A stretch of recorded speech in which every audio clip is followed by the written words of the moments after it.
Hello everyone, welcome to my YouTube channel. आज हम discuss करेंगे previous year questions on the topic deep foundation. So start करते हैं first question से। The load capacity of an individual friction pile is 200 kilo newton. What is the total load carrying capacity of a group of 9 such piles with group efficiency factor of 0.8।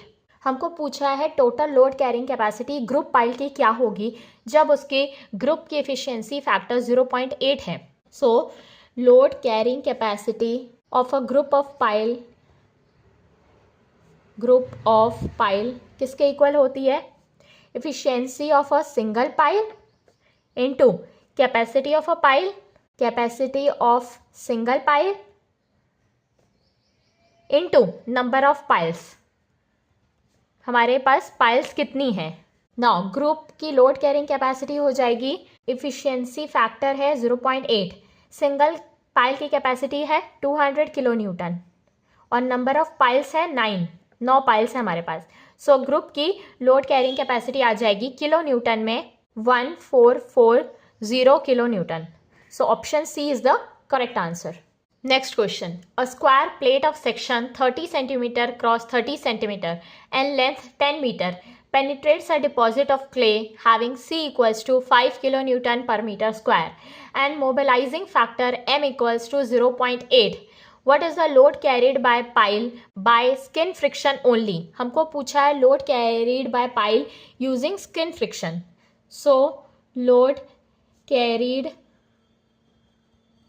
by skin friction, एक होता है point bearing की वजह से, एक होता है skin friction की वजह से पाइल्स कितना लोड कैरी करती हैं। सो जो स्किन फ्रिक्शन होता है वो किसके इक्वल होता है? Alpha into C into area of skin friction. जो एरिया ऑफ स्किन फ्रिक्शन होता है वो क्रॉस सेक्शन के अकॉर्डिंग होता है। सो क्रॉस सेक्शन क्या है? हमारा स्क्वायर है। सो ये हो जाएगा alpha into C into 4 times of B into L, width into length of the pile. ये हो जाएगा आपका अल्फा यानी कि मोबिलाइजिंग फैक्टर 0.8, कोएशन है आपका 5, 4 times of B, width of the plate 30 centimetre cross 30 centimetre. So metre में हो जाएगा 0.3, लेंथ क्या गिवन है पाइल की? 10 मीटर। सो ये हो जाएगा 10। So this will come out to be 48 kilo newton. So the correct answer is option number D. Next question, a single pile 50 centimeter in diameter and 15 meter long is driven in clay having an average unconfined compressive strength of 100 kilonewton per meter square. The ultimate bearing capacity of pile neglecting end bearing if any and assuming shear mobilizing factor of 0.8 around the pile. हमको यहाँ पे same वही पूछा है, ultimate bearing capacity जब हम neglect करेंगे and bearing को। मतलब क्या हो गया? हमको अल्टीमेट बियरिंग कैपेसिटी पाइल की फाइंड करनी है using friction only. So friction की वजह से क्या होता है? Alpha into C into area, area यानी क्रॉस सेक्शन का एरिया। यहाँ पे हमारा सर्कुलर क्रॉस सेक्शन की पाइल है। सो ये हो जाएगा pi into D into L. ना अल्फा गिवन है, share mobilising factor 0.8, unconfined compressive strength मतलब Q गिवन है। सो ये हो गया 100। सो C आ जाएगा Q/2 50 kilo newton per metre square. So यहाँ से कोएशन हो गया 50 into pi into diameter of pile 50 centimetre यानी 0.5 metre into length of the pile 15 metre long length है पाइल की। सो इसकी वैल्यू आप फाइंड कर लेंगे। This will come out to be 942.47 kilo newton. So the correct answer is option number A. Next question. In the case of a pile foundation, negative skin friction may occur at a load which is A. lower than the design load, B. higher than the design load, C. equal to the design load, D. of any magnitude. So जो negative skin friction होता है वो तब होता है जब pile के surrounding की जो सॉइल होती है वो लूज स्टेट में होती है और सेटल करती है downward relative to the pile. Pile के कंपैरिजन में डाउनवर्ड सेटल करती है। सो ये कंडीशन जब अराइज होती है तब होता है आपका नेगेटिव स्किन फ्रिक्शन। ये इररिस्पेक्टिव होता है कि कितना लोड हम पाइल में लगाएंगे। सो इसका करेक्ट आंसर है option number D, of any magnitude. So जो लोड एक्ट करेगा पाइल में वो किसी भी मैग्नीट्यूड का हो सकता है नेगेटिव स्किन फ्रिक्शन को एक्ट करने के लिए, क्योंकि नेगेटिव स्किन फ्रिक्शन तभी होता है जब पाइल के सराउंडिंग की जो सॉइल है वो लूज स्टेट में होती है और ज़्यादा सेटल करती है as compare to the pile. So वो डिपेंड करती है सराउंडिंग सॉइल के कैरेक्टरिस्टिक्स पे, ना कि जो लोड पाइल पे एक्ट करेगा। Next question. In the engineering news formula for determining the safe load carrying capacity of a pile, the factor of safety used is. So according to engineers news formula, W into H into efficiency of hammer by factor of safety into S plus C. यहाँ पे जो factor of safety लेते हैं हम वो 6 लेते हैं. So इसका करेक्ट आंसर है option number D. Next question. Ratio of bearing capacity of double underreamed pile to that of a single underreamed pile is nearly A2, B 1.5, C 1.2, D 1.7. So जो bearing capacity होती है double underreamed pile की वो होती है 1.5 times of single underreamed pile. So इसका correct answer हो जाएगा option number B. Next question. A 30 centimeter diameter friction pile is embedded 10 meter into a homogeneous consolidated deposit. Unit cohesion developed between clay and pile shaft is 4 tons per meter square and adhesion factor is 0.7. The safe load for factor of safety 2.5 will be. हमको safe load पूछा है और given है हमारे पास pile जो है वो friction pile है. So for friction pile जो रेजिस्टेंस है वो सिर्फ और सिर्फ फ्रिक्शन की वजह से आएगा. सो लोड कैरिंग कैपेसिटी आपकी QU हो जाएगी alpha into C into area of skin friction. ये हो जाएगा alpha into C into cross section है आपका सर्कुलर. सो ये हो जाएगा pi into D into L. So ये आ जाएगा आपका अल्फा. गिवन है एडिशन फैक्टर 0.7. कोहेशन गिवन है आपका 4 टन्स पर metre square. Pi into diameter of pile है 30 सेंटीमीटर मतलब 0.3 मीटर. लेंथ है पाइल की 10 मीटर. सो ये आ जाएगा load carrying capacity due to friction 26.38 tons. Now हमको पूछा है safe load. Therefore safe load किसके इक्वल होता है? Ultimate load carried by the pile divided by factor of safety. So ये हो जाएगा 26.38 बाय फैक्टर ऑफ सेफ्टी क्या है 2.5. So this will be 10.55 tons. So the correct answer is option number C. Next question. In standard penetration test, the split spoon sampler is penetrated into the soil stratum by giving blows from a drop weight whose weight in kg and free fall in centimeter are respectively. So in SPT test मतलब जब standard penetration test होता है हमारा जो weight of hammer होता है वो होता है 65 kg के इक्वल और जो फ्री फॉल की हाइट होती है वो होती है 75 सेंटीमीटर. सो इसका करेक्ट आंसर हो जाएगा option number C. Next question. What is the ultimate capacity in kilo newton of the pile group shown in figure assuming the group to fail as a single block.